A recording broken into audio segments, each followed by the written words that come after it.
ఎందుకో గాని తెలంగాణ కోసం తెగించి కొట్లాడినోళ్ళంటే కేసీఆర్ సార్ కు ఎనలేని ప్రేమ. వాళ్ళనే కాదు వాళ్ళ కుటుంబాలను కూడా కడుపులో పెట్టుకొని చూసుకుంటాడు. ములుగు జిల్లా పరిషత్ మాజీ చైర్మన్ తెలంగాణ రాష్ట్రం కోసం రణం చేసిన కుసుమ జగదీష్ కుటుంబం కష్టాలల్లుంటే కంటికి రెప్పయిండు. ఆరోగ్యం మంచిగా లేక 2 ఏళ్ల కింద జీవిడిచిండు జగదీష్ అన్న.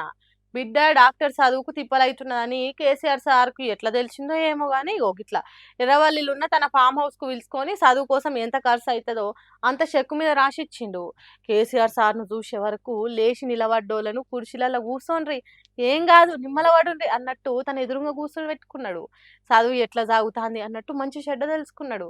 తండ్రి లేని బాధ ఎప్పటికుండొద్దు, నీ చదువు కోసం ఏం కావాలంటే అది అడుగు చేస్తాం అన్నట్టు మాట్లాడిండట. గట్టిగా చదువుకొని తల్లిదండ్రులకే కాదు తెలంగాణ రాష్ట్రానికి మంచి పేరు తీసుకురావాలి అన్నట్టు చెప్పిండట. చూడుండ్రి కేసీఆర్ సార్ మనసు ఎంత మంచిదో.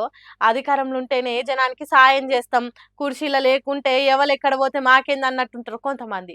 కానీ కేసీఆర్ గట్ల కాదు. రాష్ట్రం వస్తే తెలంగాణ జనం బతుకులు మారుతాయని తెలిసిన లీడర్ కుటుంబాన్ని ఆదుకున్నాడు. కష్టపడి పార్టీని కాపాడినోళ్లకు అండగా ఉంటది బీఆర్ఎస్ పార్టీ అనేది నిరూపించిండు.